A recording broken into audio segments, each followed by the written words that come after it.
why don't we start there? Because I'd love to hear your BTU thesis. They report tomorrow Yeah. morning, right? They report tomorrow morning. So I'm building this list here. These are the stocks reporting tonight and tomorrow morning. And there's quite a few in here that I'm very interested in. Definitely, I own TMDX long term. I'm expecting a nice earnings report tonight. TDOC, just own a little bit in call options. Let's see if they can Citron out there with a bullish thesis in terms of their Livongo business growing. Man, if this company ever inflects, you're looking at like a 2 to 3 bagger in like a couple quarters. So I'll be looking at that. But then BTU piques my interest. So go ahead, tell us your BTU thesis. Maybe we'll find a call option again on the show.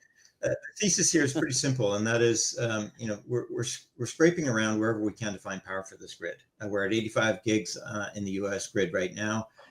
We need to get to like 120 in the next 7 years. That's 40% plus. Where is that going to come from? Yes, there'll be some nuclear. We saw another deal with this plant in Iowa coming back on stream, but there really isn't much else. Everybody is sold out of power. Anything that's ahead of the meter has been taken advantage of. We saw great numbers by Bloom Energy. These guys do. Yeah, that's up here. That's actually why I'm now keenly interested in BTU, because Bloom Energy up 22% this morning. You can see it there. And BTU has been really knocked down. Yeah.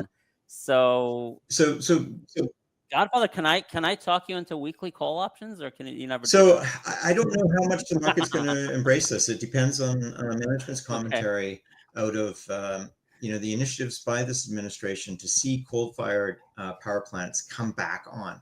And where this is important is for grid stability. And if you can increase grid stability, then the utilities will allow more power dedicated directly to data centers. So coal-fired power plants are baseload power. The capacity, it's the only capacity that actually exists. You saw commentary, not just in our Discord, confirming this again yesterday, that General Electric, that provides all these turbines for natural gas power plants, completely sold out right to 2028. So where does the capacity exist in the system? Nuclear is still, 7+ years away in terms of material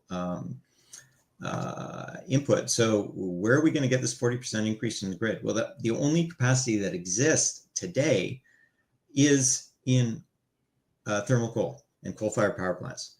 So yes, all of the negatives are still there in terms of this being dirty power, et cetera, but the administration has put forward a bunch of initiatives to see these things come back on stream, and this is the sort of commentary we need out of management from BTU. They are the single largest player in this market. It's really the only go-to name. They are the NVIDIA of thermal coal. And we're trading at 5 times. We're trading at 5 times EV/EBITDA. So, and we've come off some 27% in the last 9-10 trading days. The RSI is now well under 50. I think, I'm looking to see whether there is a long-term opportunity to average lower. If you're not in this trade at all, I think it's not demanding setup going in. And I think there will be some positive commentary, not just out of the potential to add new plants, but remember that the government opened up a bunch of land as well for new leases. They also cut the royalty rates. That has direct impact on profitability here. So look, people are buying BTU right now as you speak. BTU is going to do 650 million in EBITDA this year. Just 3 years ago, they did close to 1.4 billion. So the earnings power is there.